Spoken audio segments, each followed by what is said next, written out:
કેમ છો વિદ્યાર્થી મિત્રો? આજે આપણે નવું ચેપ્ટર ચાલુ કરવા જઈ રહ્યા છીએ. ચેપ્ટર નંબર 11 વર્તુળ સંબંધિત ક્ષેત્રફળ. બરાબર છે ને?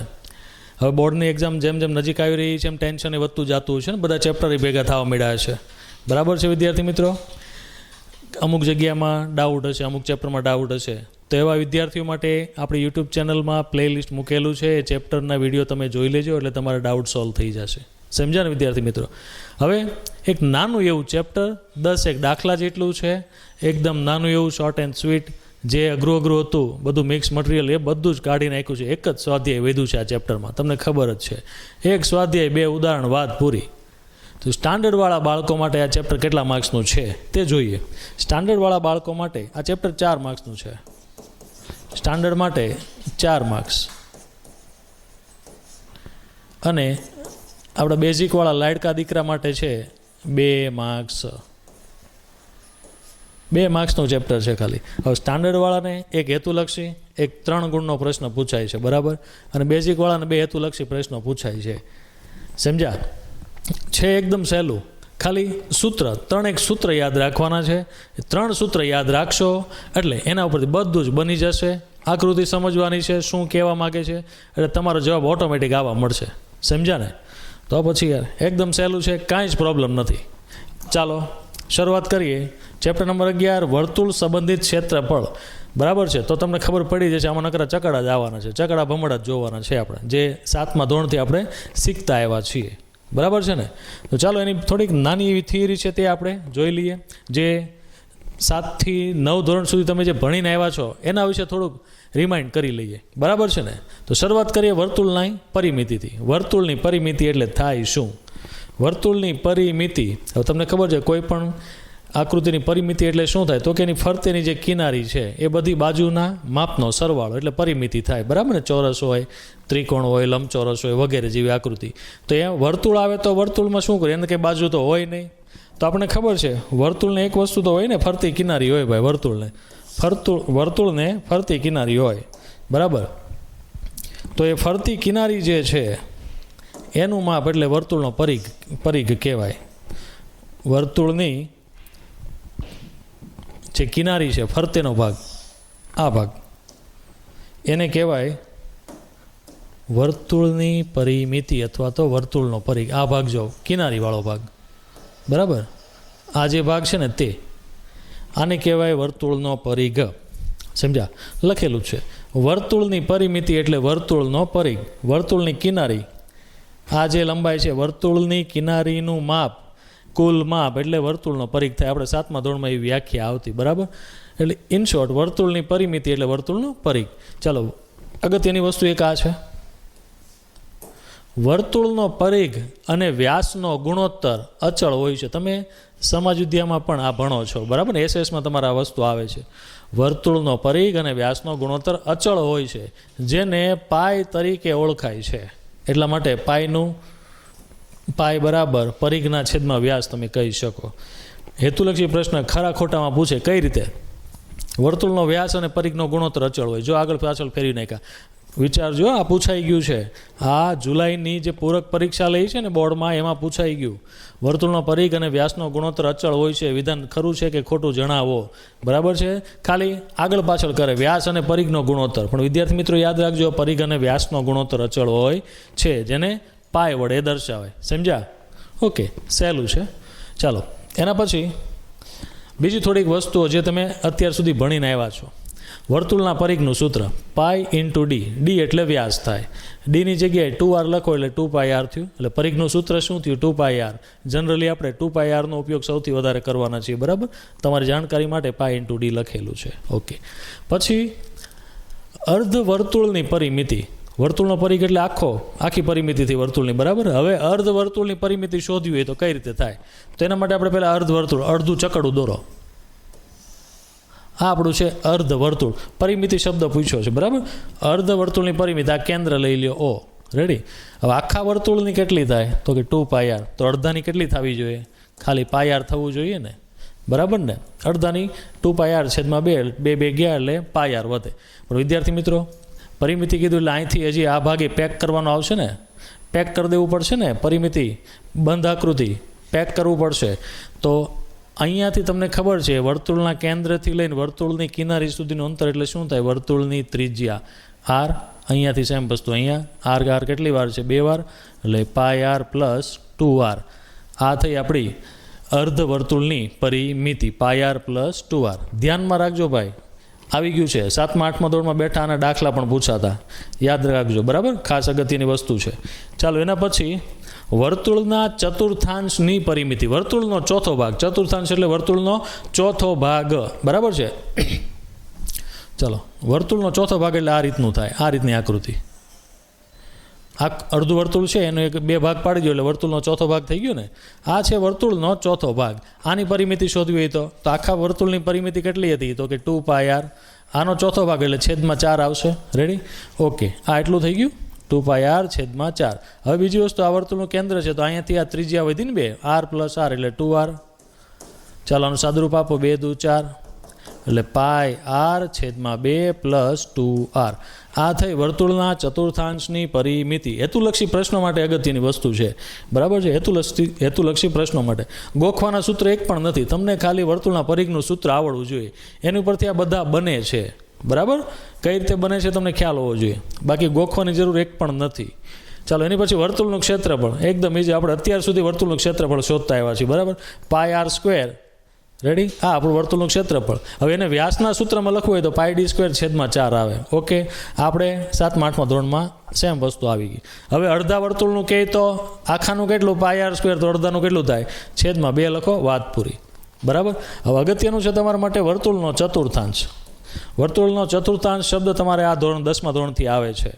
આખા વર્તુળનું પાય આર સ્ક્વેર હોય તો એનો ચોથા ભાગનું શોધવું હોય તો ભાગાકારમાં 4 કરવાનો, એટલે પાય આર સ્ક્વેર છેદમાં 4, બરાબર. એટલે 1/4 ઇન્ટુ પાય આર સ્ક્વેર. આ સૂત્ર આપણું આ છે વર્તુળના ચતુર્થાંશનું ક્ષેત્રફળ શોધવાનું સૂત્ર. એકદમ સહેલું છે, બરાબર. તમારે ખાલી આ એક યાદ રહો એટલે બાકીના 2 ઓટોમેટિક બને. એ રીતે વર્તુળનું ક્ષેત્રફળ યાદ હોય એટલે બીજા 2 ઓટોમેટિક અંદરથી બનશે, બરાબર છે. સમજ્યા? આ થઈ ગયું તમારું 7 થી 9 ધોરણનું રિવિઝન. રેડી? ચાલો થોડોક આગળ વધીએ.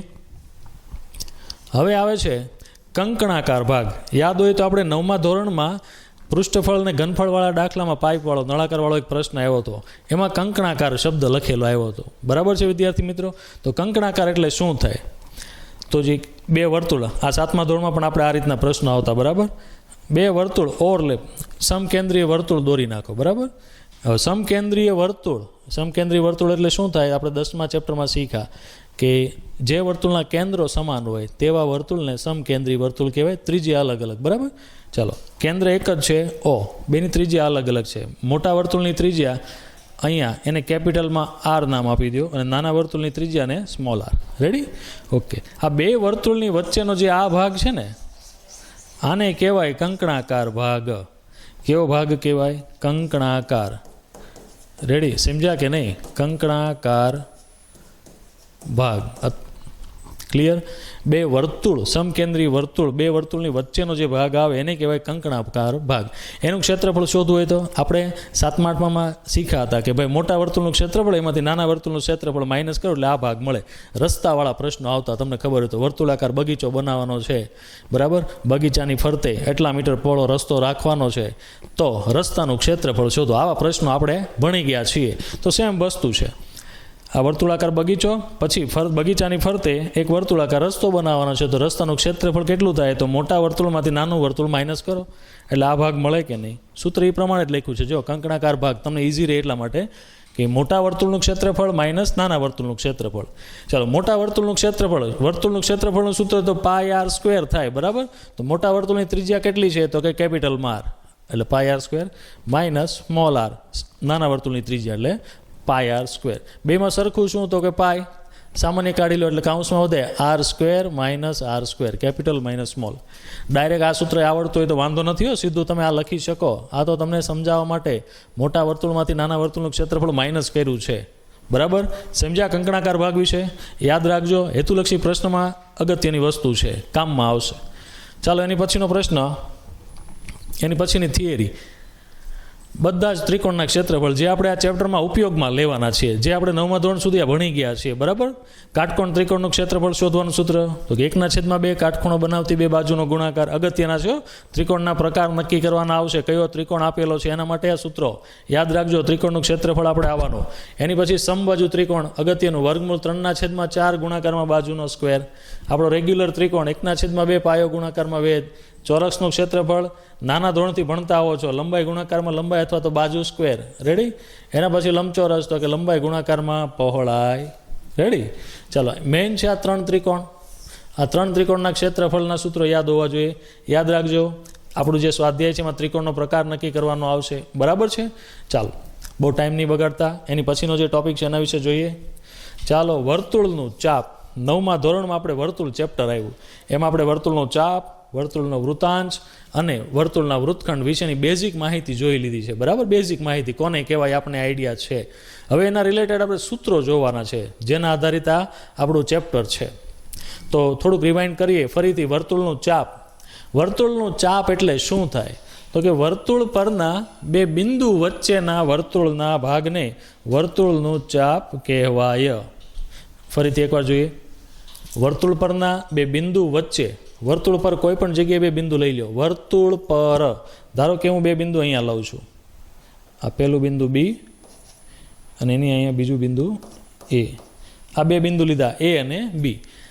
આ બે બિંદુ વચ્ચેના વર્તુળના ભાગને, આ બે બિંદુ વચ્ચેનો ભાગ એટલે એક જો નીચેની બાજુનો થયો આ ભાગ, રેડી, આ ભાગ. એવી જ રીતે ઉપરની સાઈડ પણ એક બીજો ભાગ થઈ ગયો.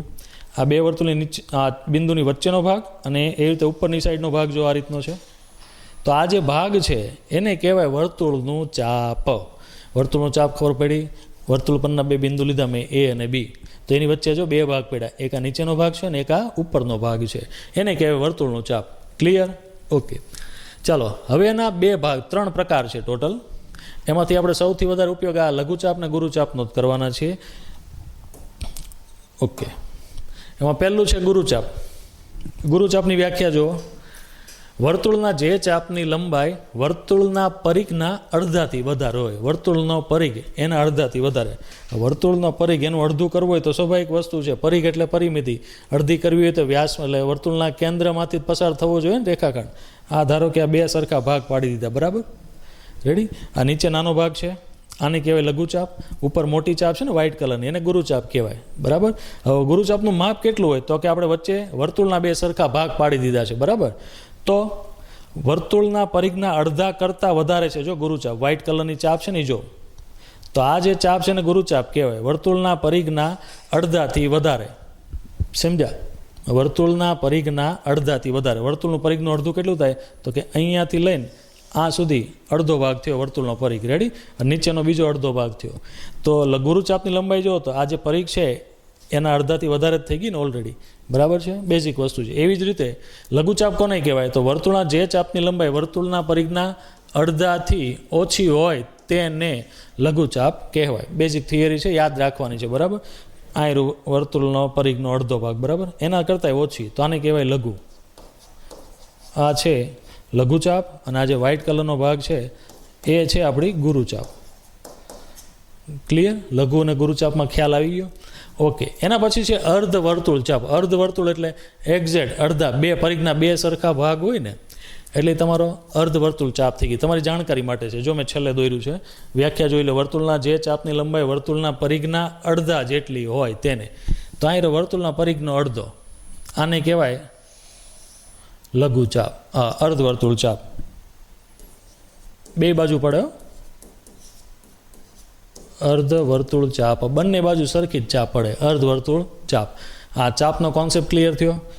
પરિઘના અડધાથી વધારે માપ હોય તો એ ગુરુચાપ, પરિઘના અડધાથી ઓછું હોય તો લઘુ, અને પરિઘના અડધા જેટલું હોય તો તે કઈ થાય? અર્ધ વર્તુળ ચાપ. ક્લિયર? હવે ચાપને દર્શાવી હોય તો કઈ રીતે દર્શાવે? તો ચાપનો સંકેત, ચાપનો સંકેત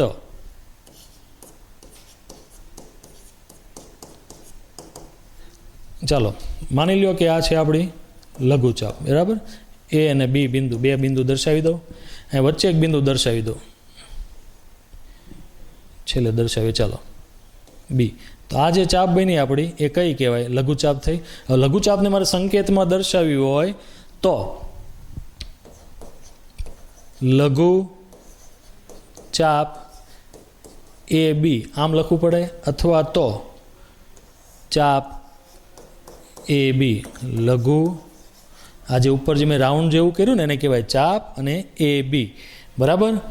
ચાલો, અથવા તો ધારો કે વચ્ચે એક હજી એક બિંદુ અહીં મૂકી દઉં એસ, તો જે ચાપ એ બી, ચાપ એ એસ બી, ચાપ એ એસ બી.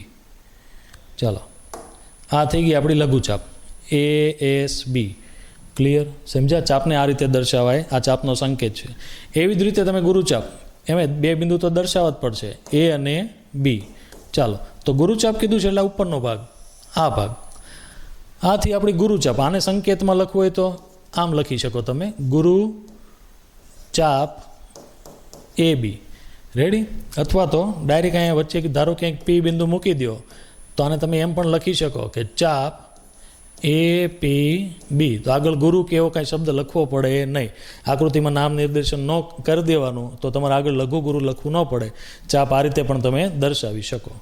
ચાલો, એવી જ રીતે અર્ધવર્તુળ ચાપ એ અને બી, વચ્ચે અહીંયા જે એક બિંદુ લઈ લઈએ આપણે એસ, તો આ જે ચાપ થઈ આપણે કઈ થાય? એ એસ બી. ચાપ એ એસ બી.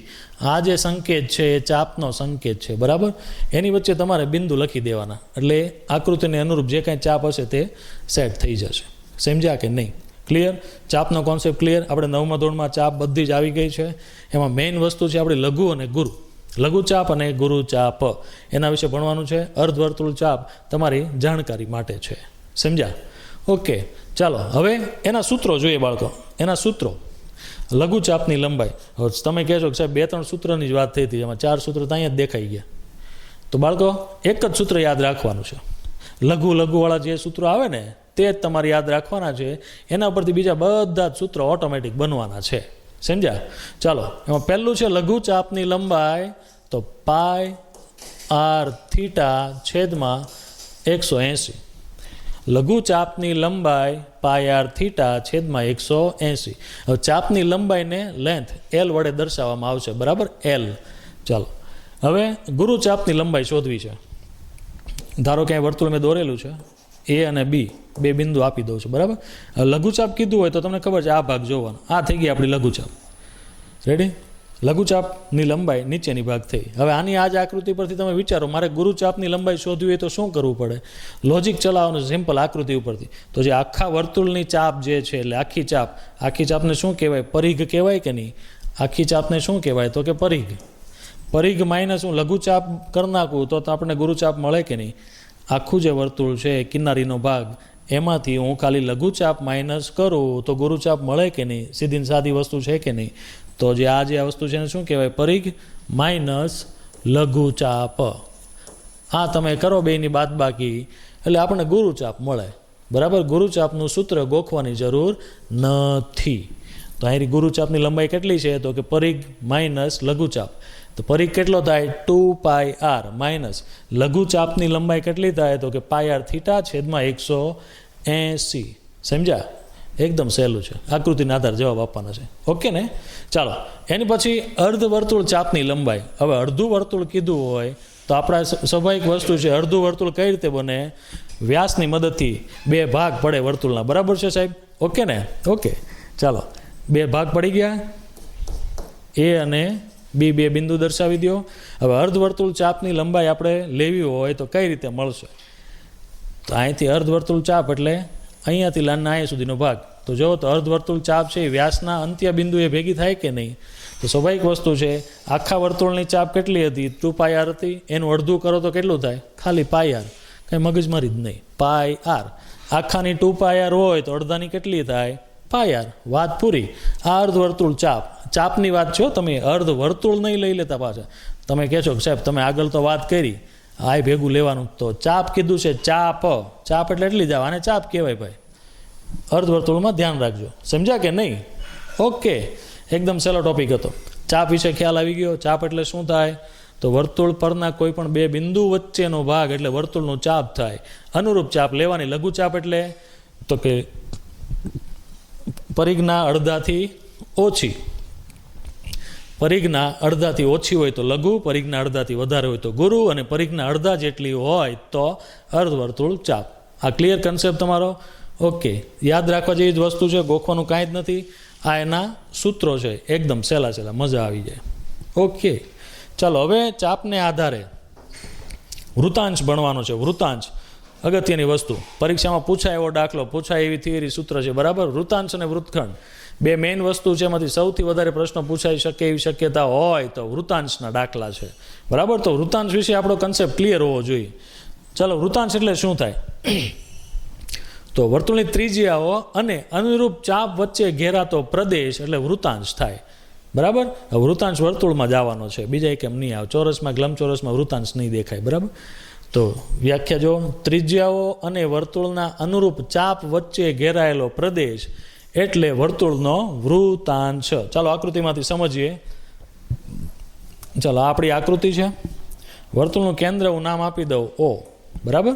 આ O, આ બે ત્રિજ્યાઓ છે, OA અને OB. આ બે ત્રિજ્યાઓ છે, બરાબર. ઓકે, RR ત્રિજ્યા. હવે ત્રિજ્યા અને અનુરૂપ ચાપ. અનુરૂપ ચાપ તમે કોઈ પણ લ્યો, લઘુ અથવા ગુરુ. આપણે હાલમાં લઘુ ચાપ લ્યો, આ ભાગ અનુરૂપ ચાપ. આ અનુરૂપ ચાપ આવી ગયો, અને ત્રિજ્યા એટલે આ બે વચ્ચે ઘેરાતો ભાગ એટલે આને કહેવાય વૃતાંશ. લઘુ ચાપ લીધી છે તો લઘુ વૃતાંશ કહીશું, અને તમે જો ઉપરનો ભાગ લ્યો તો એને ગુરુ વૃતાંશ કહેવાય, બરાબર. ચાલો, ધારો કે આપણું ગુરુ વૃતાંશની આકૃતિ પણ બતાવી દઉં. વર્તુળનું કેન્દ્ર OA અને OB બે ત્રિજ્યાઓ છે. વર્તુળની ત્રિજ્યા અને અનુરૂપ ચાપ કીધું છે એટલે આ ભાગ ગુરુ વૃતાંશ દર્શાવો છે ને આપણે, તો ગુરુ ચાપ લેવી પડશે. તો આ જે ભાગ છે ઉપરનો, આને કહેવાય ગુરુ વૃતાંશ. આ જે ભાગ છે પિઝાનો ટુકડો, આમાંથી કાઢી નાખો. પિઝાનો ટુકડો યાદ રાખજો, જો આ રીતનું થયું ને ભાઈ, આ પિઝાનો ટુકડો. પિઝાનો ટુકડો આવે ને એટલે લઘુ વૃતાંશ થાય ભાઈ, બરાબર. એટલે આ થયો લઘુ વૃતાંશ. ક્લિયર? સમજ્યા ને? લઘુ ગુરુમાં ક્લિયર થયું કે નહીં? ત્રિજ્યા, વ્યાખ્યા તો બેની સેમ જ છે. ત્રિજ્યા અને અનુરૂપ ચાપ વચ્ચે ઘેરાતો પ્રદેશ એટલે વૃતાંશ થાય. હવે લઘુ ચાપ લ્યો તો લઘુ વૃતાંશ થાય, અને ગુરુ ચાપ લ્યો તો એ ગુરુ વૃતાંશ થાય. સમજ્યા ને? ઓકે, ચાલો. એના પછી આવે અર્ધ વૃતાંશ. તો સેમ વસ્તુ, અર્ધ વૃતાંશ આવે એટલે અર્ધ વર્તુળ ચાપ આવશે ને. આ રહી આપણી અર્ધ વર્તુળ ચાપ AB. આ અર્ધ વર્તુળ ચાપ છે, અને બે ત્રિજ્યાઓ કીધું ને, તો ત્રિજ્યા OA અને OB, બરાબર. તેમજ અર્ધ વર્તુળ ચાપ વચ્ચે ઘેરાતો ભાગ એટલે અર્ધ વૃતાંશ. આ થઈ ગયો અર્ધ વૃતાંશ. હવે અર્ધ આવે એટલે બંને બાજુ બને હો, નીચે કહેવાય ને ઉપર કહેવાય, બે બાજુ ગમે ત્યાં દર્શાવો, ચાલે. કન્સેપ્ટ ક્લિયર થયો? વ્યાખ્યા ખાસ યાદ રાખજો. ત્રિજ્યા અને અનુરૂપ ચાપ વચ્ચે ઘેરાતો પ્રદેશ એટલે વૃતાંશ. એકદમ ઇઝી છે, બરાબર ને? વ્યાખ્યા તમારે ક્યાંય પૂછાવાની નથી. હેતુલક્ષી પ્રશ્નો માટે ખાલી થિયરીનો કન્સેપ્ટ ક્લિયર હોવો જોઈએ. વૃતાંશ કઈ રીતે બને? તો કે ત્રિજ્યા અને ચાપ, અનુરૂપ ચાપ લેવાની. લઘુ ચાપ લ્યો તો લઘુ વૃતાંશ બને, ગુરુ ચાપ લ્યો તો ગુરુ વૃતાંશ બને, બરાબર છે ને વિદ્યાર્થી મિત્રો?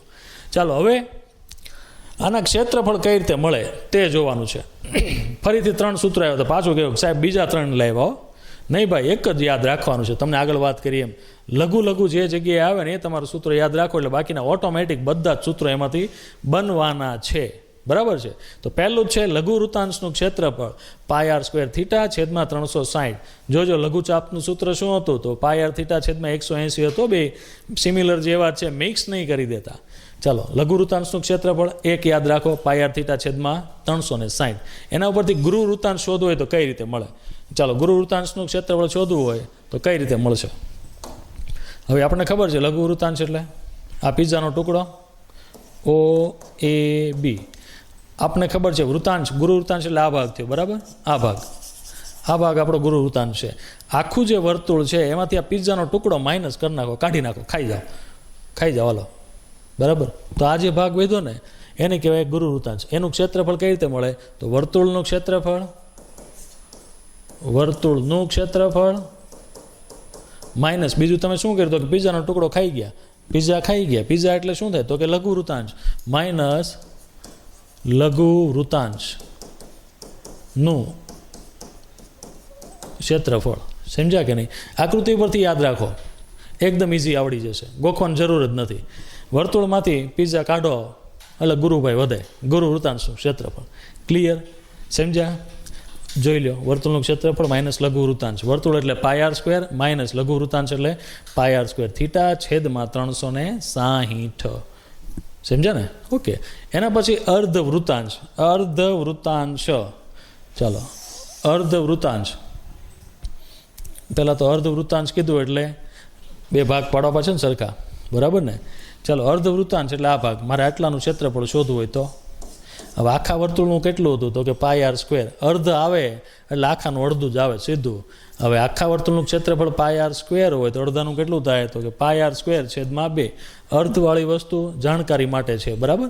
ધ્યાનમાં લેજો. આવું પણ કદાચ પૂછાય તો રેર કેસમાં જાણકારી માટે લખી દીધું છે. એકદમ સહેલું છે, સૂત્રો ગોખવાની જરૂર નથી. આકૃતિના આધારે જ તમે ચાલતા જશો એટલે બધા જ સૂત્ર ઓટોમેટિક સેટ થતા જશે. સમજ્યા ને? ક્લિયર? સમજ્યા? ઓકે. ચાલો, એની પછી નોંધ. અગત્યની નોંધ છે, હેતુલક્ષી પ્રશ્નો માટેની છે, બરાબર? ચાલો, હું પહેલું, જ્યારે થીટા રકમમાં તમને થીટા આપી દીધો છે, બરાબર? હવે અમુક કિસ્સા હોય હેતુલક્ષી પ્રશ્નમાં એવા હોય કે થીટા ખૂણો આપેલો ન હોય અને તમારે વૃત્તાંશનું ક્ષેત્રફળ શોધવું હોય તો કઈ રીતે મળે? જો લખેલું છે થીટા ન આપેલો હોય ત્યારે આર અને એલ. એલ એટલે શું થાય? ચાપની લંબાઈ. એલ બરાબર ચાપની લંબાઈ. એલ એટલે ચાપની લંબાઈ. લઘુચાપ હોય અથવા તો ગુરુચાપ હોઈ શકે, બરાબર? એના ઉપરથી વૃત્તાંશનું ક્ષેત્રફળ શોધવું હોય તો કઈ રીતે મળે? તો લઘુ વૃત્તાંશનું ક્ષેત્રફળ બરાબર RL/2. યાદ રાખજો, હેતુલક્ષી પ્રશ્ન માટે અગત્યનું છે, બરાબર? હેતુલક્ષી પ્રશ્ન માટે અગત્યનું છે. હા, ચાલો, એના પછી લઘુ વૃત્તાંશની પરિમિતિ 2R + L. લઘુ વૃત્તાંશની પરિમિતિ એટલે થાય શું?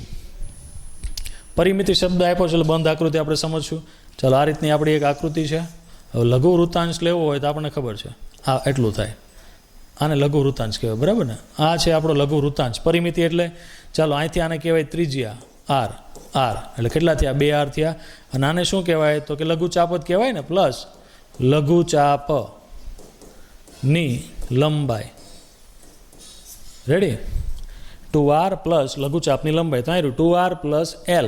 L એટલે લઘુચાપની લંબાઈ. સેમ વસ્તુ ગુરુચાપનું કીધું હોય તો ગુરુચાપ, તો એમાંય ત્રિજ્યા તો આવવાની છે ને, 2R + ગુરુચાપની લંબાઈ. ક્લિયર? સમજ્યા ને? યાદ રાખજો. ચાલો, એની પછી લઘુ વૃત્તાંશની પરિમિતિ. ક્લિયર? લઘુ વૃત્તાંશનો ખૂણો 180 કરતાં ઓછો હોય અને ગુરુ વૃત્તાંશનો ખૂણો 180 કરતાં વધુ હોય. એ તમને આકૃતિ ઉપરથી જ ખબર પડે, સીધું જ જો. હવે અર્ધ વર્તુળ હોય, તમને ખબર છે આખું વર્તુળ એટલે 360 અંશનો ખૂણો થાય, બરાબર? અર્ધ વર્તુળ કરો એટલે 180નો થયો. ક્લિયર? હવે લઘુ વૃત્તાંશ એટલે આપણો ખૂણો અહીંયા બને, અહીંયા. તો આ જે ખૂણો બનવાનો સ્વાભાવિક વસ્તુ છે, 180 કરતાં કેવો હશે? નાનો. અને આ જે ખૂણો બનવાનો છે કેવો હશે? 180 કરતાં મોટો. યાદ રાખજો, ઘણીવાર રકમમાં કઈ વસ્તુ શોધવી તમને ના કહે, ખાલી વૃત્તાંશ એવો શબ્દ આપી દીધો હોય, તો એવા કિસ્સામાં લઘુ વૃત્તાંશ, લઘુ વૃત્તખંડને ધ્યાનમાં લેજો. અને ઘણીવાર થીટાની કિંમત આપી હોય, ધારો કે થીટા બરાબર 120 આપી દીધા હોય ને તો આ માંગેલ વૃત્તાંશનું ક્ષેત્રફળ શોધો, તો શું કરવું? લઘુ લેવો, ગુરુ લેવો? તો એવા કિસ્સામાં તમારે બે નોંધ યાદ રાખવી. જો ખૂણો 180 કરતાં નાનો હોય તો લઘુ લેવાનું, અને 180 કરતાં મોટો હોય તો ગુરુ લેવાનું આવશે, બરાબર? થીટા બરાબર 120 આપી દીધું તો કયો ખૂણો લઘુ વૃત્તાંશ આવે ને? યાદ રાખજો, હેતુલક્ષી પ્રશ્નોમાં પણ કામમાં આવશે અને દાખલામાં પણ કામમાં આવશે. રકમમાં કીધું ન હોય ગુરુ વૃત્તાંશ, લઘુ વૃત્તાંશ, તો બે રીતે જવાબ મળી શકે. કાંઈ કીધું જ ન હોય, ખૂણો આપ્યો હોય તો ખૂણાના આધારે લઘુ ગુરુ નક્કી થાય. અને જો કાંઈ કીધું જ ન હોય તો હંમેશા લઘુ વૃત્તાંશવાળો દાખલો આવશે, બરાબર? મેજોરિટી પ્રશ્નો લઘુ વૃત્તાંશ, લઘુ વૃત્તખંડ, લઘુચાપ એવા જ આવશે. કઈ લેવાનો, કયો વૃત્તાંશ, કઈ વૃત્તખંડ, કઈ ચાપ લેવાનો એવો ઉલ્લેખ કર્યો ન હોય તો એવા કિસ્સામાં આપણે લઘુ લેશું, બરાબર? અને જો ખૂણો આપ્યો હોય તો ક્યાં વાત જ છે, એના પરથી આપણે નક્કી કરી લઈશું કોની વાત થાય છે. સમજ્યા ને? ઓકે, યાદ રાખજો, ભૂલતા નહીં. ચાલો, ક્લિયર? હવે અગત્યનો ટોપિક છે વર્તુળનો વૃત્તખંડ. વૃત્તખંડ એટલે શું થાય? જોજો, વૃત્તાંશ અને વૃત્તખંડ ભેગું ન થઈ જાય ભાઈ. હાલી ભાઈ, અહીંયા જો ભેગું ન થઈ જાય, ધ્યાનમાં રાખજો ભાઈ. ચાલો, વૃત્તખંડની વ્યાખ્યા. બે સરખા જેવું જ લાગશે તમને. હવે અહીંયા વર્તુળની જીવા અને અનુરૂપ ચાપ વચ્ચે ઘેરાતો પ્રદેશ એટલે વર્તુળનો વૃત્તખંડ થાય ભાઈ. આગળ કેવું હતું વૃતાંશમાં? તો કે વર્તુળની ત્રિજ્યા અને અનુરૂપ ચાપ વચ્ચે ઘેરાતો પ્રદેશ હતો ને. હવે થોડુંક ફરી ગયું, ત્રિજ્યાને કાઢો ને જીવા બેન આવ્યા. બરાબર છે? આ આપણી જીવા છે, માની લો. વર્તુળનું કેન્દ્ર O અને જીવા AB. રેડી? હવે વર્તુળનું કેન્દ્ર O અને જીવા AB. Hello okay. જીવા AB વચ્ચે નીચેનો જે આ ભાગ છે ને, આ જો વર્તુળનું કેન્દ્ર O ક્લિયર, આ જીવા AB. હવે નીચેની ચાપ જો લઘુચાપ કહેવાય કે નહીં? લઘુચાપ. તો આ જે ભાગ છે ને, આ ભાગ એને કહેવાય લઘુ વૃત્તખંડ. રેડી? સમજ્યા ને? ચાલો એવી જ રીતે જીવા નામ આપેલું છે જીવાનું અહીંયા. ઓકે. જીવા AB અને લઘુચાપ ACB, લઘુચાપ ACB વચ્ચેનો પ્રદેશ. એવી જ રીતે ગુરુચાપ માટે જોઈએ. ગુરુચાપની વ્યાખ્યા શું? ગુરુ વૃત્તખંડની. તો ગુરુ વૃત્તખંડ જીવા AB એટલે AB નામ આપી દો, જીવા AB. તેમજ ગુરુચાપ, ગુરુચાપ કીધું એટલે આ ભાગ. રેડી? અહીં P બિંદુ એક લઈ લો. ગુરુચાપ APB વચ્ચેનો ભાગ, આને કહેવાય ગુરુ વૃત્તખંડ. રેડી? સમજ્યા? એકદમ સહેલું. જીવા અને લઘુચાપ હોય તો લઘુ વૃત્તખંડ, જીવા અને ગુરુચાપ હોય તો ગુરુ વૃત્તખંડ. ચાલો એના પછી અર્ધ વૃત્તખંડનું ક્ષેત્રફળ, મતલબ અર્ધ વૃત્તખંડ. અર્ધ વૃત્તખંડ. ચાલો અર્ધ વૃત્તખંડ એટલે શું થાય? અર્ધ વૃત્તખંડ એટલે જીવા AB અને અર્ધ વર્તુળ ચાપ. જોઈ લો, જીવા AB અને અર્ધ વર્તુળ ચાપ. વ્યાખ્યા જો.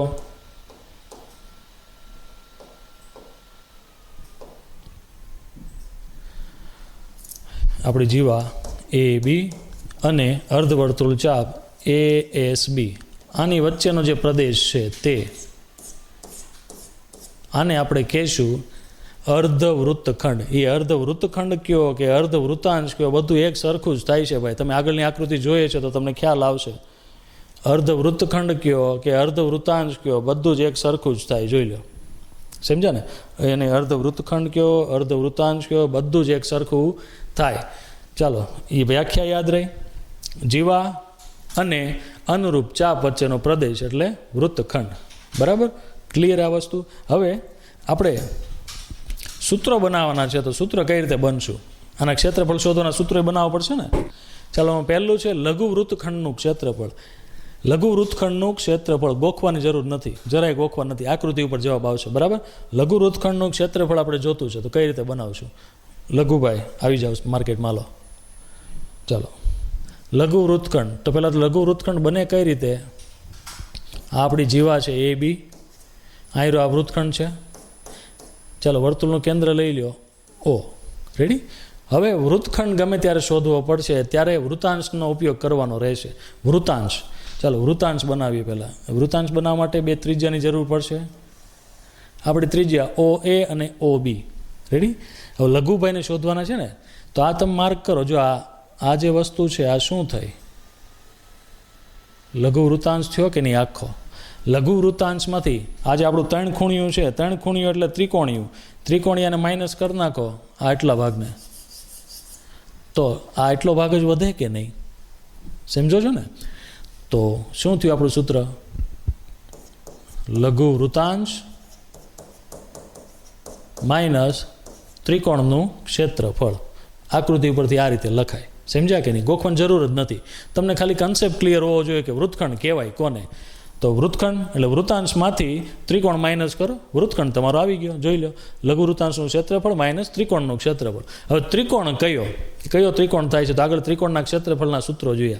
તો તમારે રકમ પરથી ઓળખવાનો રહેશે એ કયો ત્રિકોણ છે. કાટકોણ ત્રિકોણ છે, સમબાજુ છે કે સાદો ત્રિકોણ છે, એ આપણે નક્કી કરવાનું થશે ને પછી જ ત્રિકોણનું ક્ષેત્રફળ મળશે. એટલે લઘુ વૃત્તખંડ છે ને તમારું IMP છે, યાદ રાખજો. લઘુ વૃત્તખંડ ખાસ સ્ટાન્ડર્ડવાળા બાળકો ખાસ યાદ રાખજો. ચાલો હવે બીજી રીતે જવાબ લાવવો હોય તો કઈ રીતે મળે? બીજી રીતે બે સૂત્ર લખેલા છે. હવે તમને ખબર છે આ આપણી આકૃતિ છે. બરાબર? ચાલો આ આપણી આકૃતિ છે.